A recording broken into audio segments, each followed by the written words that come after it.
In this video, you'll watch me plan a challenging Class 3 case in real time, exploring whether a non-surgical approach can deliver both function and aesthetics. That spaces, by closing them, most probably you're going to change the inclination of the crown. If I've got virgin teeth, my first prize always is to not do any interproximal stripping. The moment that you tip the crown back and the forces of occlusion bites down on it, it's going to fall back or collapse even more.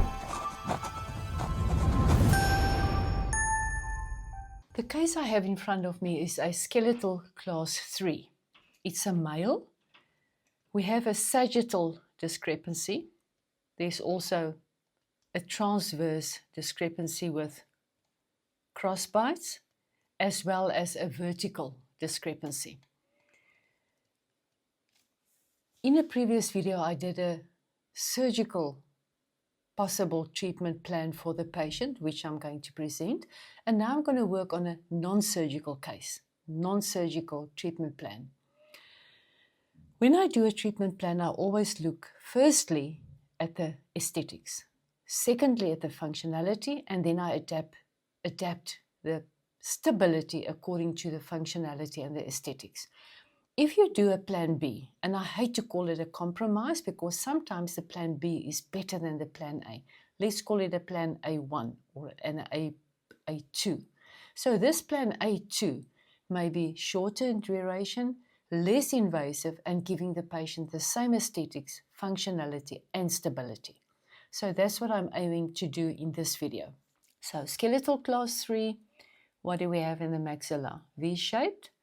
A lost 2.5 to 6, and in the mandible we've got crowding here in the anterior region, and I just picked up there as well an 8, and if we add the mandible, no opposing tooth, so we've got a bit of over eruption there. So for starters, I'm going to go and extract that tooth. There you can see the transverse discrepancy as well as on this side. From the 3 through to the 7, the mandible is wider. So in terms of aesthetics, when I did my pictures, I had a pure, when I did my pictures, I could see clearly the facial aspect of the central, maxillary central incisors is beautifully positioned. Maybe slightly backwards in the face, it could be slightly more forward, but this male has got no complaints aesthetically wise whatsoever. So the facial aspect is very nice, upright in the face. The roots are slightly palatally inclined, which makes the tooth typically a Class 3, but I can't correct the root and then I take the crown and I push it back. That's not going to be aesthetic position, and is advanced in age, and the teeth are still stable in the maxilla. So I'm not going to change this in this case, approaching the case where I am now. So I'm going to get myself a reference point in the maxilla and a reference point in the mandible. Now his upper midline is slightly off to his left-hand side. I have to go over to the right-hand side 1 millimeter. So let's do that. And there we are. So let's take the 2-1 over 1 millimeter, and there I am locking in the teeth right there. Now, looking for a non-surgical option. It's so clear for me. Look at this, what is got here, and this tooth is out of line. It's very where do you got extract tooth? It's very tempting to remove that tooth and say, there we go, just position these 3 teeth, which is a possibility. But in terms of tooth movement, I'm first going to check and see what tooth movements are going to give me the best result there. And once I've done that, I have a patient that is in harmony. TM joint, muscles, and teeth are in harmony. He's got very little wear on his teeth. He's got hardly any occlusal disease. Let me check that. He's got wear on the back. He's got wear on that canine. Let's check the upper canine. He's got wear on that side, showing that he's functioning more there and there's interference. And maybe this crossbite, if we fix that crossbite for him. But there he's also got a crossbite. And I think he may be, no, he's not riding on that tooth there. Okay, so let's just get that tooth back. I'll check it out when I start moving. So let's first see how much I have to expand to fix these crossbites.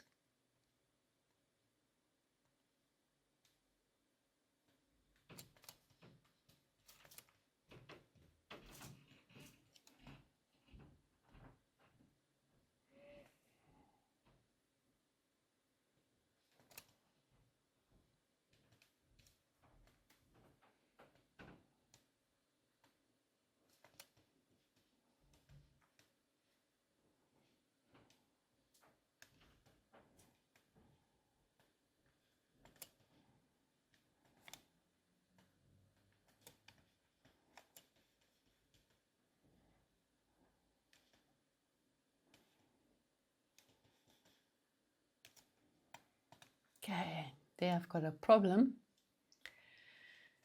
I've got a nice interdigitation here, but I've got a 1.15 millimeters shortage here. So I'm going to have to check what I'm going to do there. But let's first just fix a crossbite on this side as well.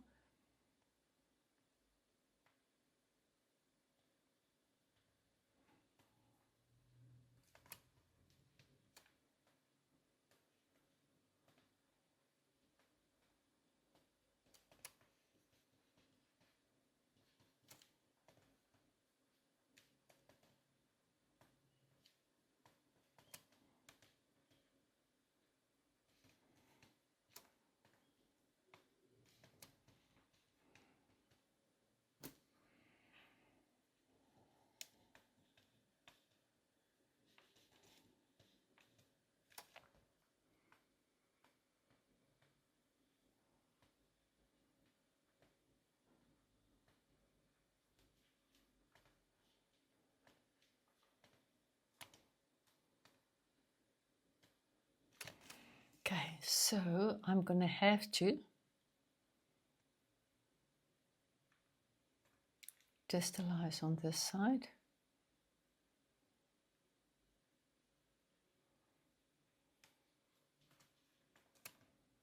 Still a lot.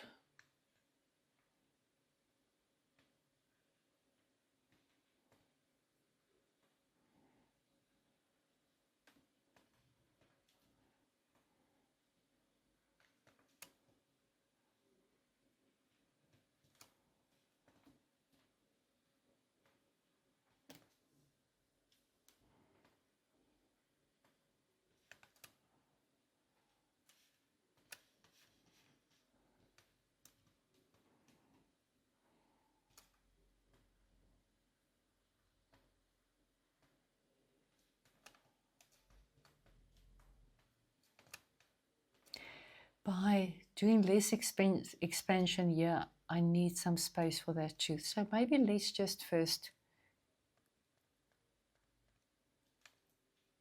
move these distally and create the space I need here. Then I can work out that relationships there.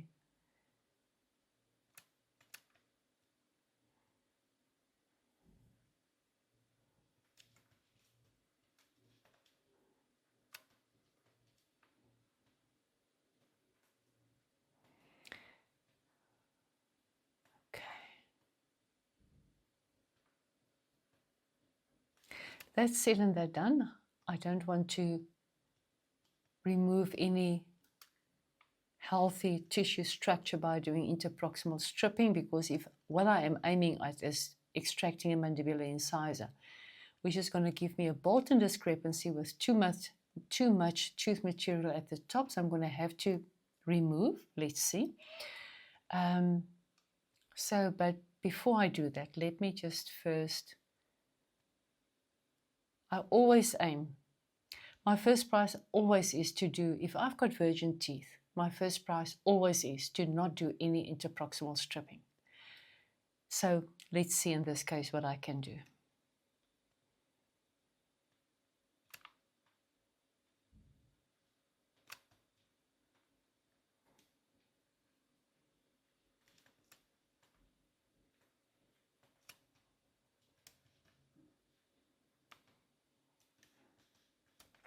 that canine relationship don't give me a good contact for canine disclusion, and he's already got wear on that side. So let's see if I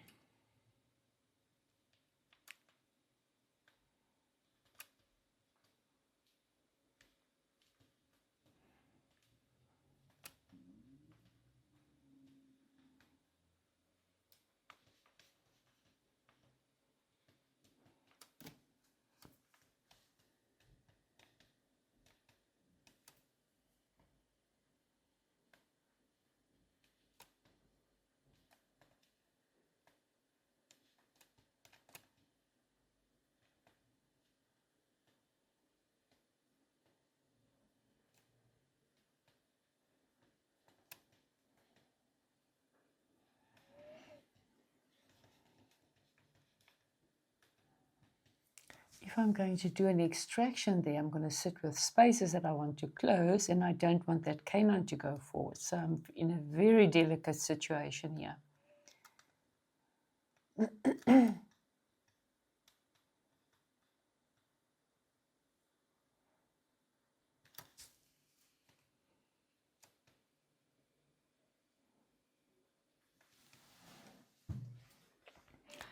So that fixing that midline is costing me.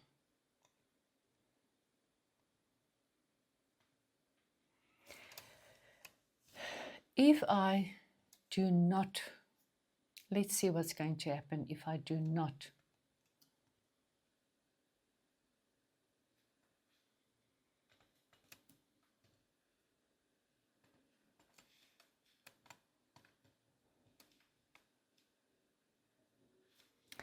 I'm going to cancel all the movements and see if I don't fix that midline, because by moving these teeth back, I have to move the bottom ones as well, and I'm trying to work on a conservative, non-invasive way. So let's remove all of that movements. We keep the midline where it is because it's got such a nice way there, but I'm going to have to, I want to fix a crossbite for the wear on that canine, make sure that it's got proper function there.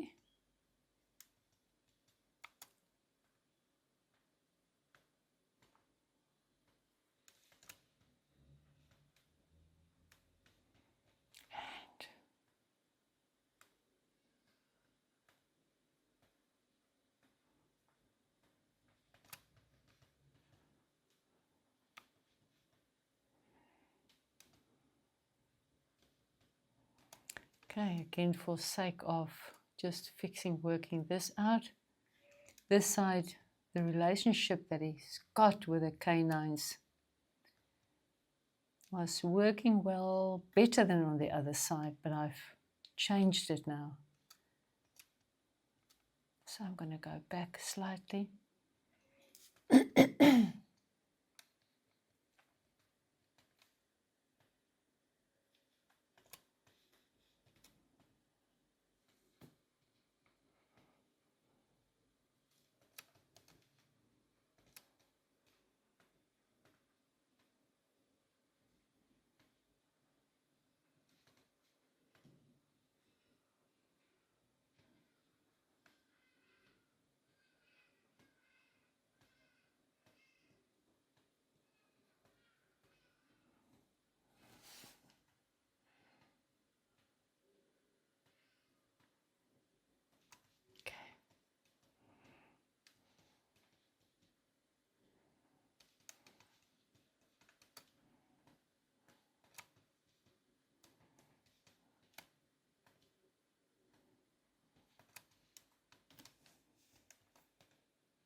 Okay, so at the back I feel that I've got quite a good relationship there. And let's see if I can, how will I address and which tooth will I remove? To get that tooth back, I'm going to have to redo all those movements, which I don't want to. Yeah, I shouldn't have moved that tooth, removed it. Okay, it's fine.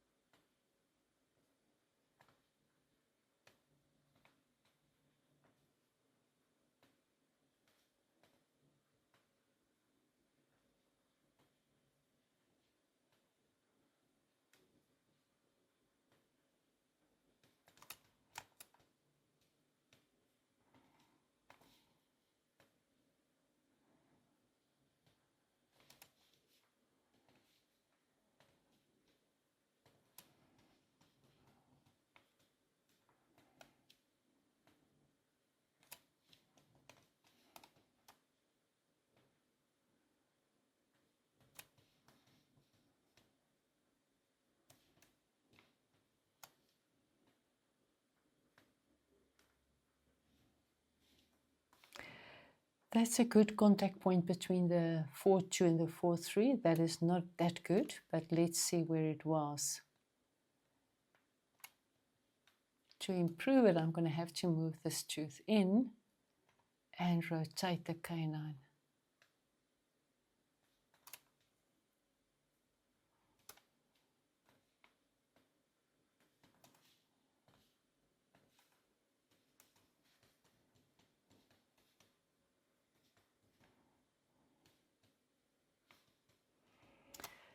Okay.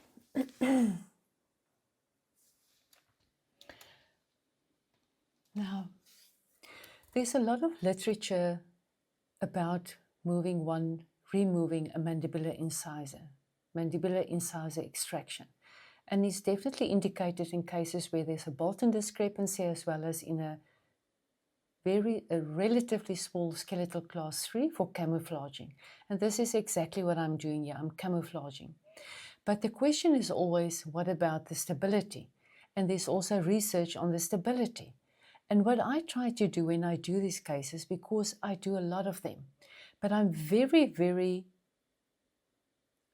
what is the right word? I take a lot of care not to retrocline the mandibular incisors, because that creates instability. The moment that you tip the crown back and the forces of occlusion bites down on it, it's going to fall back or collapse even more.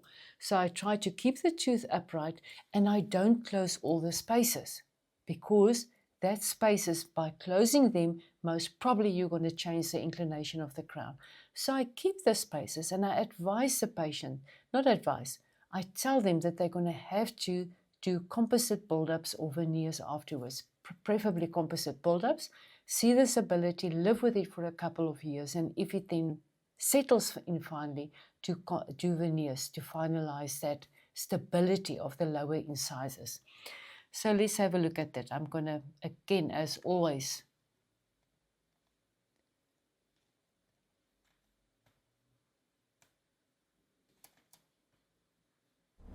quick interruption. If you found this video helpful this far, I believe you will enjoy my weekly newsletter, in which I send out tips gained from 30 years of experience, which you can use to improve your treatment outcomes. My promise to you, it won't take you longer than 60 seconds to read each newsletter. If you are interested, the link is in the description box below. Not look at the incisal edges, that's going to trick my eye. Let's add the top jaw, and let's see. Okay, so I haven't moved the 4 front teeth. He's a bit, if you look at his smile, the midline is off and those teeth are slightly in. In a sense, I feel actually proud of it. I hate a fake smile. I hate an orthodontic smile. That's me. That's a personal opinion. But if I walk in a mall, if I walk anywhere, if I'm at a public meeting, between people, I always see orthodontics, no orthodontics, orthodontics. You see that orthodontic smile coming towards you. It is so generic. When I can preserve a natural smile, when a patient is not bothered by the aesthetics, I love to do that. You don't change their psyche, you don't change anything, and I try to keep it as conservative as possible. Yeah, so he's got a midline shift. He's not even aware of that. Keeping the teeth where they are, I'm moving 3, 4, 5 teeth in the upper jaw. Adding the bottom there, let's see a little bit more of movement there. Why is it only, yeah, that's the expansion that I'm doing, and that is it. So let's see. From the front, there we go. I feel excited about this result. So let's see how many aligners is going to be.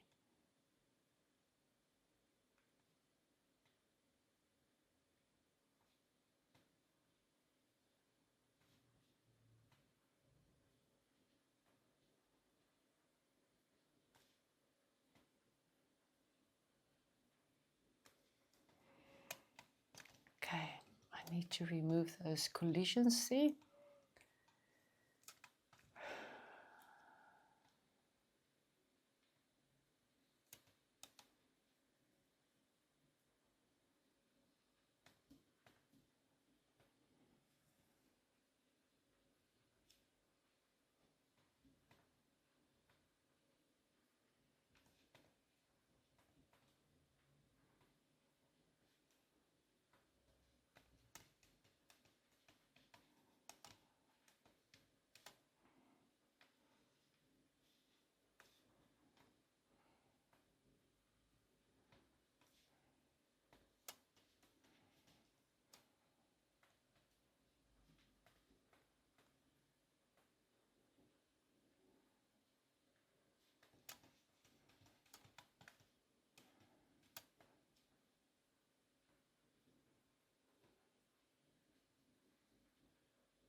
Now I've moved some of the teeth. Once you've done that, always go back and check your position where the cusp lands. Is it in a stable, deepest point, not on an incline?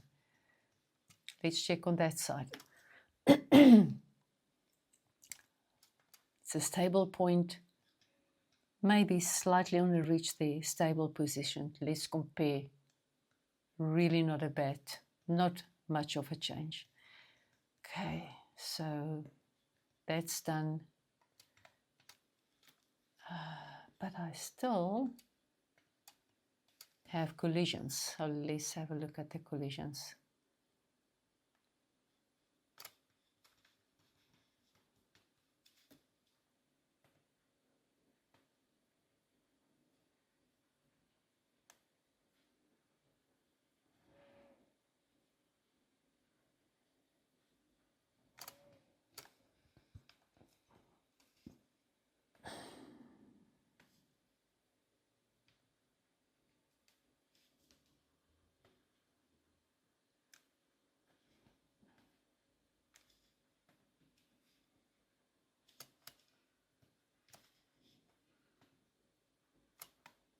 Okay.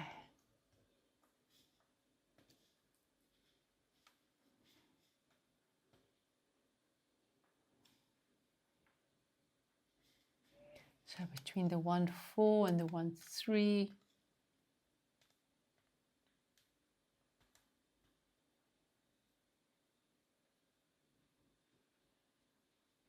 that point there too there. So how am I going to overcome that?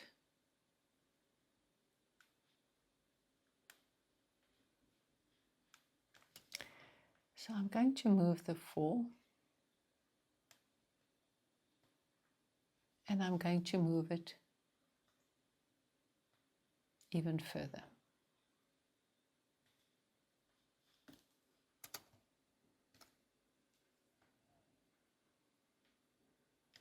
have to move the 5 as well.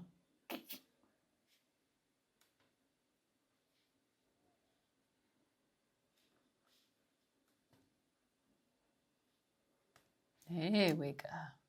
Okay.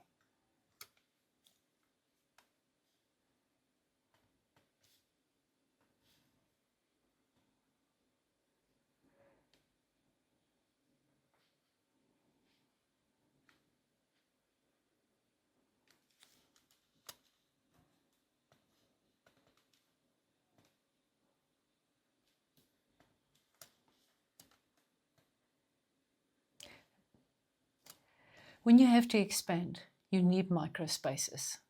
You need to move the teeth buccally, but they always have collisions, and the forces of aligners are very little. So it's very useful in your first steps to always just firstly slightly go back, slightly distalize. And in that distalization, you can, let's just go to that point, no, one there, derotate, go back, and then you can take, it's not going to increase my number of aligners. I'm going to use a lot of aligners there anyway.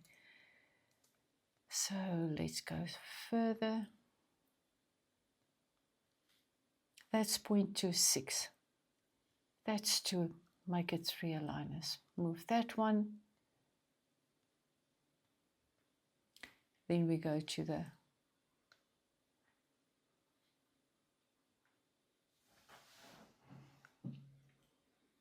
gonna have to go slightly further, although I have 0.4 there, minus that collision. Got 0.3 there, I've got that space. Now from the 1.4,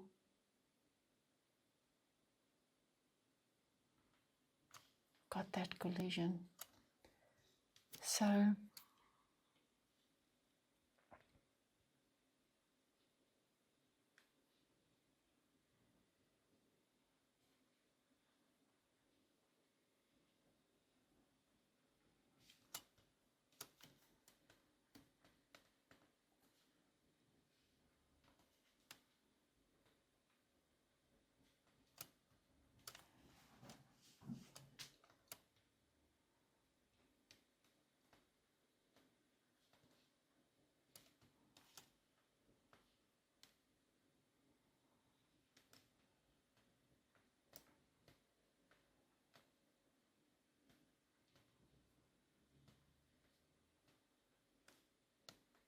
let's do it this way.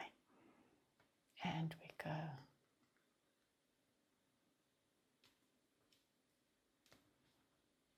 Gonna have to go there as well.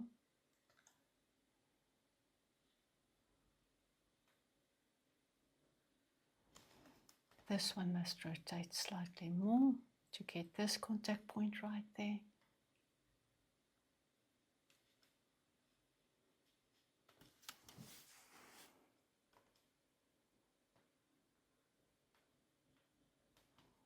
There we go. Rotate slightly. There we go. Beautiful. And let's see. Remove this.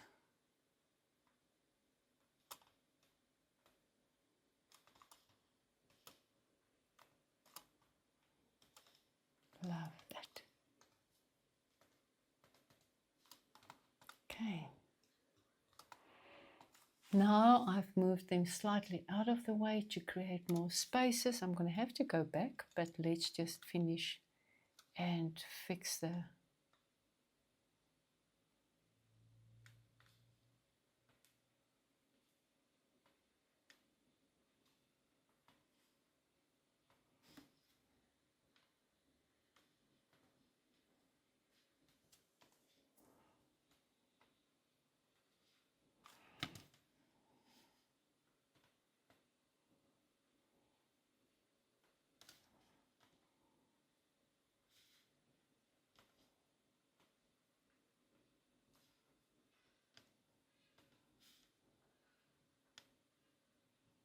okay.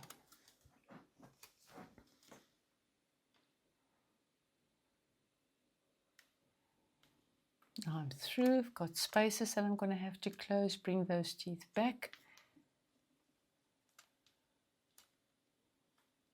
So there we go. No spaces, so it's the 4. I'm going to add a movement and slightly bring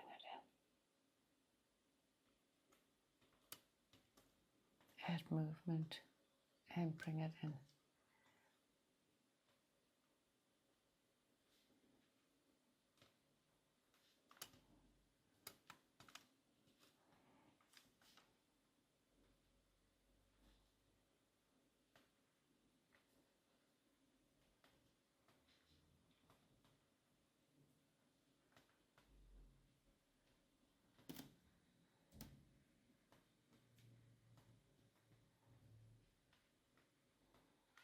There we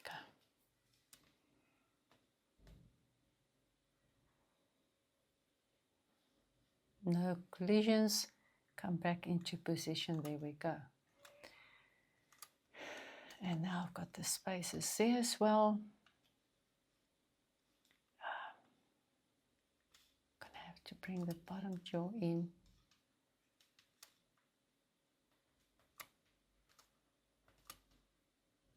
Feel this should rotate slightly in, but it doesn't look like that. Then I'm going to rotate it slightly out.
That space I can close by adding movement there, and that one.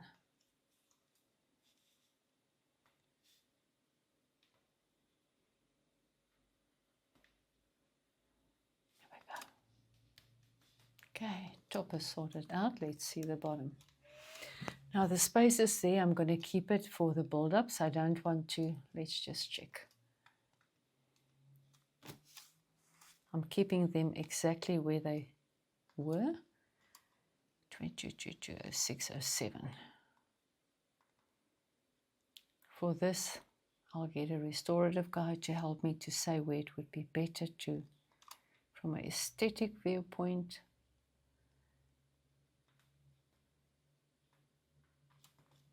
Let's say the incisors are always the smaller tooth, so keep it smaller, and then I'll make that the same size as those two. That's an interesting point. You guys can tell me and let me know what you think. If you've got 3 mandibular incisors, would you make them all 3 the same size, or what would be the best from an aesthetic viewpoint? So there we go. 0.12, 0.6. Oh, that's too big.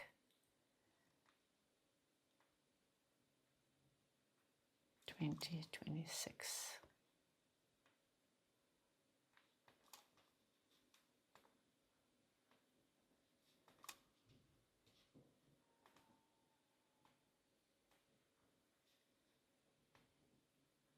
15.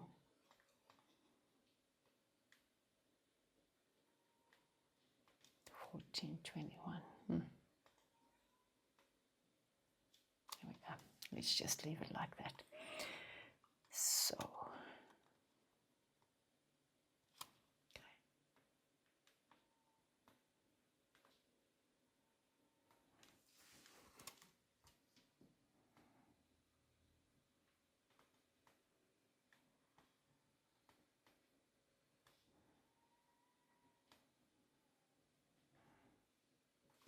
Sure, 4, 5 moves a lot.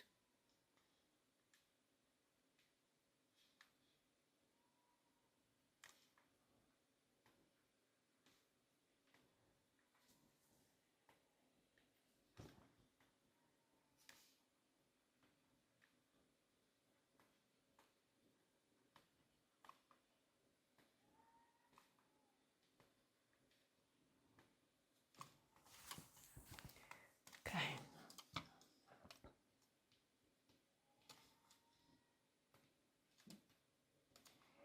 Okay, so they distalized slightly, but there I've got a huge space, so let's just get that tooth forward.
Okay, 4, 7, 4, 6.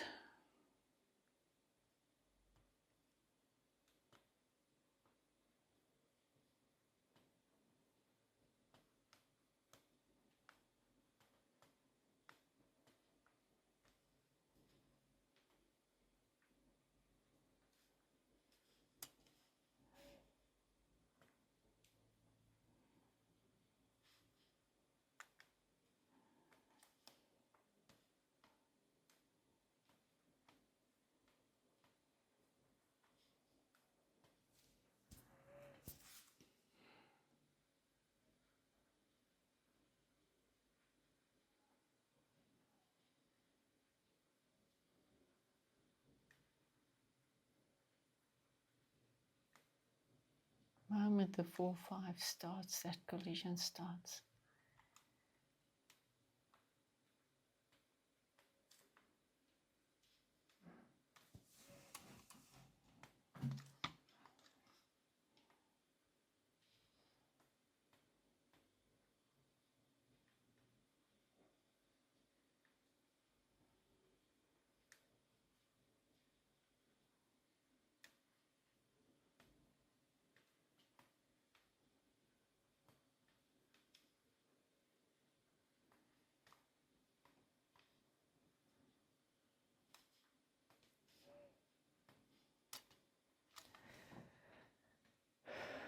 Distal, distal.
and it have to rotate.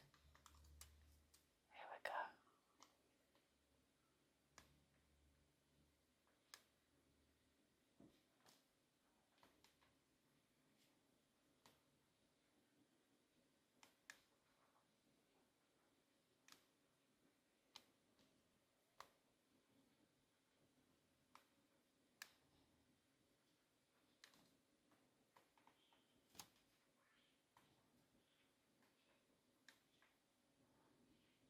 go. Good.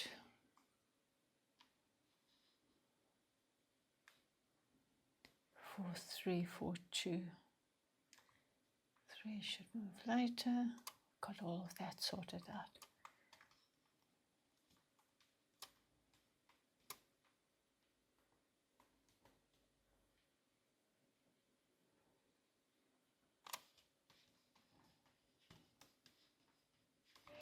Let me just see how much did that tooth move? Just 1.4. It's okay, I can live with it.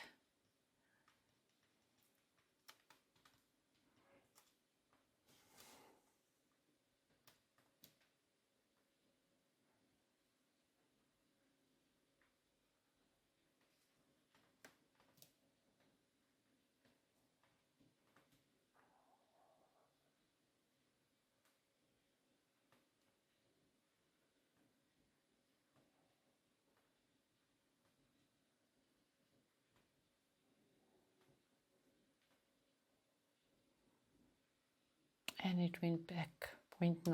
Can live with that too. Okay.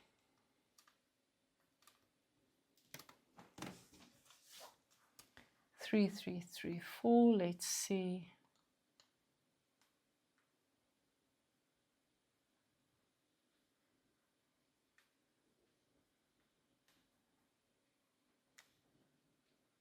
Three, 3, 3, 4 doesn't show there.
Got that one collision left.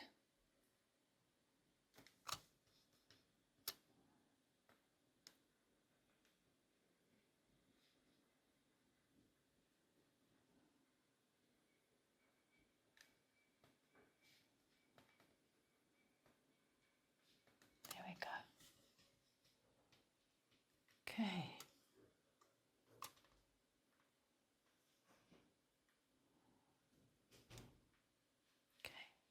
So I still have to do overcorrections and close up all the gaps. Staging has been done, and then just check the movement of those mandibular incisors.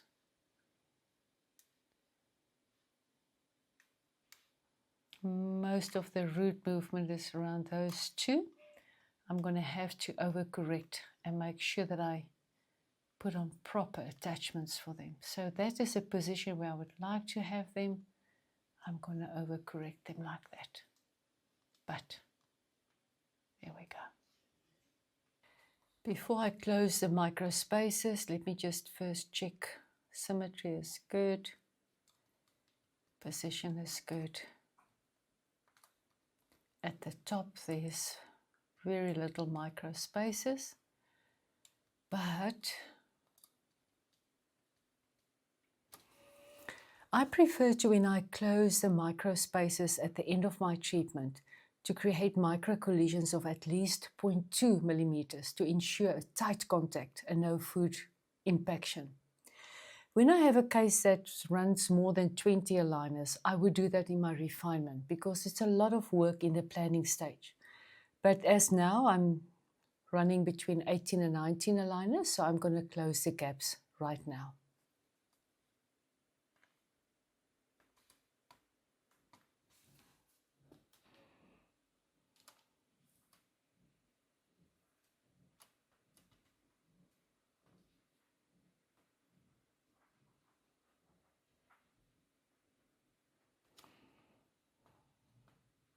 Okay, before I close the micro gap, micro space there, what we see on the screen, we know by now that is not what's reflecting in the mouth. Oftentimes we have collisions that we can't see, and oftentimes there are micro spaces that's going to cause food impaction at the end, which we can't see either.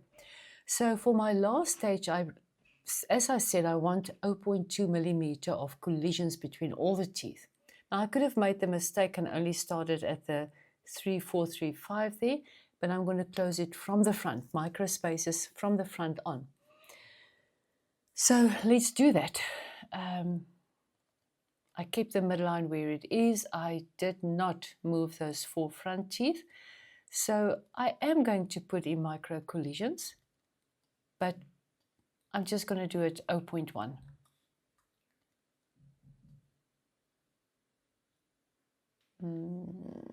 Add movement. Why can't I? Delete, extract, edit. Let's just go back 1.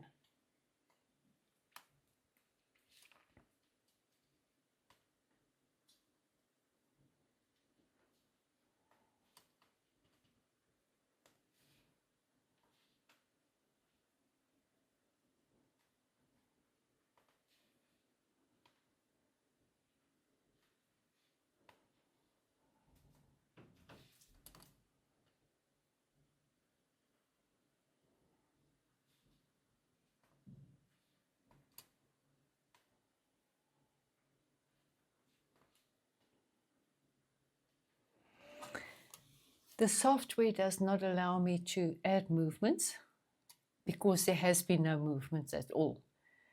So I'm a bit stuck there, so I'm just going to leave it as it is. So let's go to that tooth and we're going to add a movement and create 0. That's too much. Still too much. 0.25.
I have to break it up. Just get it there.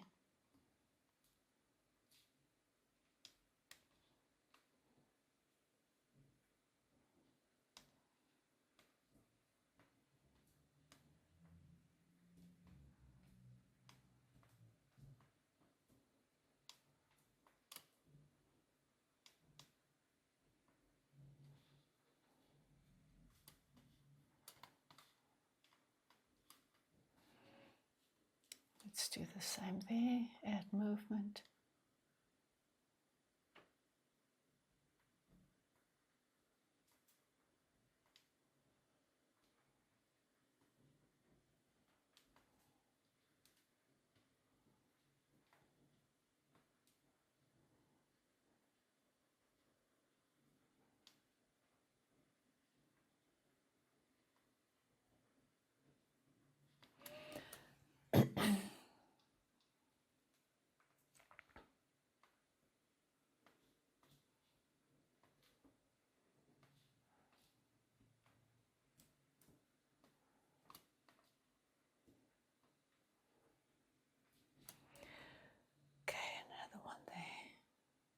So I'm going to have to close that one first.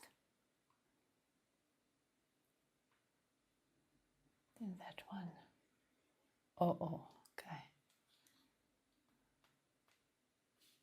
These are the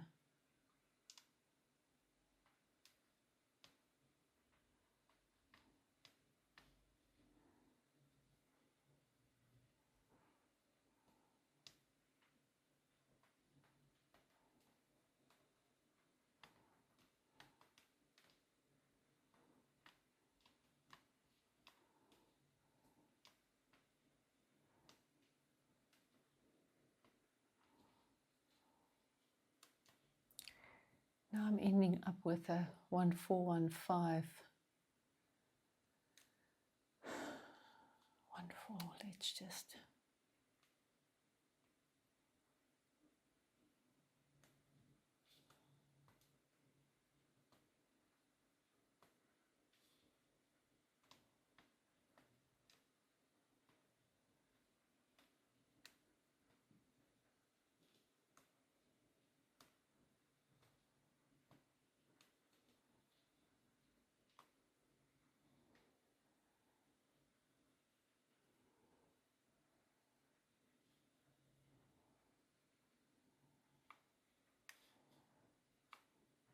okay.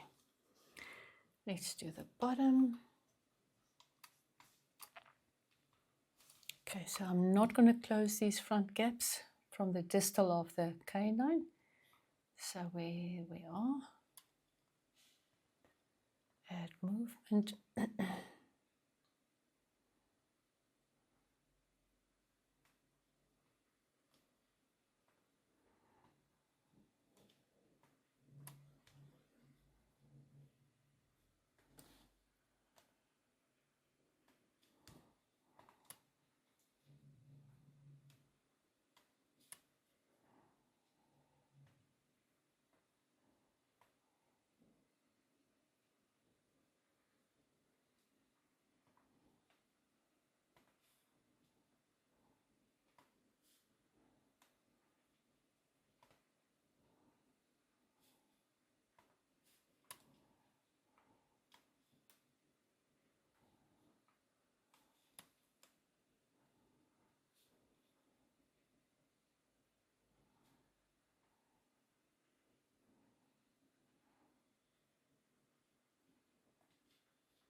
So let's just check the fourth quadrant, everything coming forward, forward, forward, forward. There we go. And now on this side, not closing that one, so add movement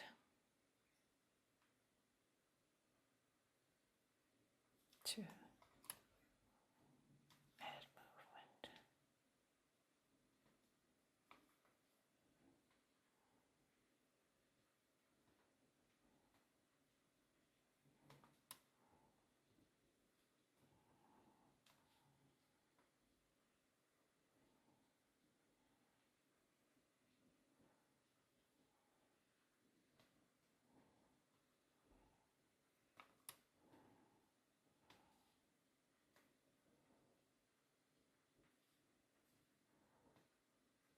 There we go.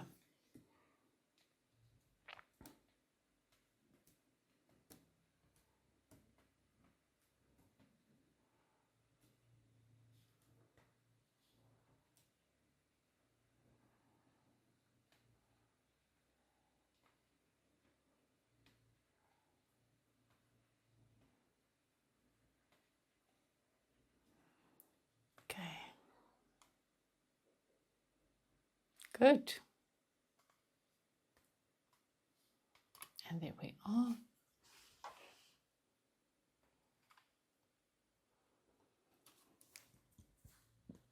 Non-surgical extraction of a mandibular incisor. I'll have to fix that tooth slightly.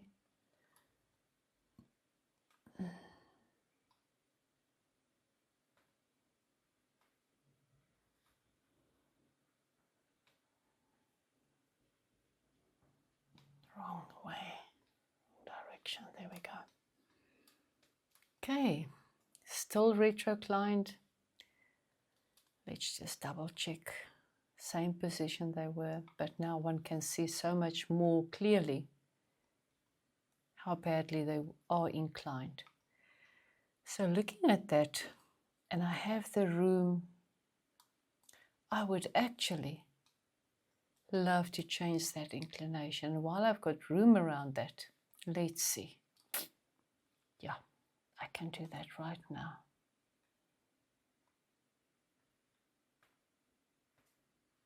I can't do too much. The symphysis don't allow me. There's not much room in the symphysis, so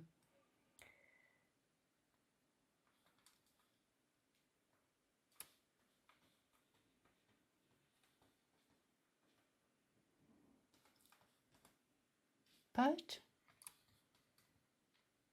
we're not only wire benders, we're also bone benders. We've seen remodeling, and if it doesn't want to happen, then at least I have him in the same spot that he was. So let's see how much of that torque changes one can apply here.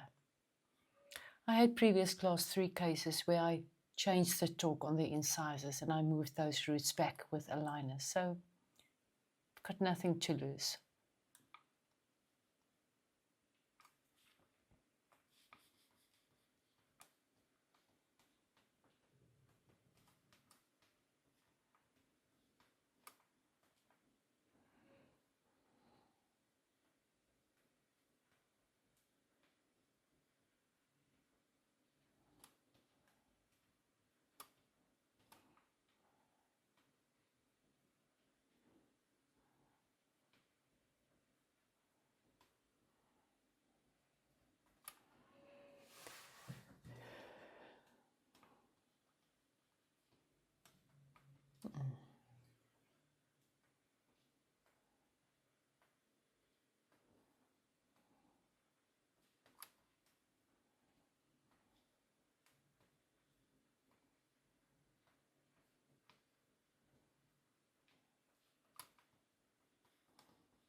And there we go.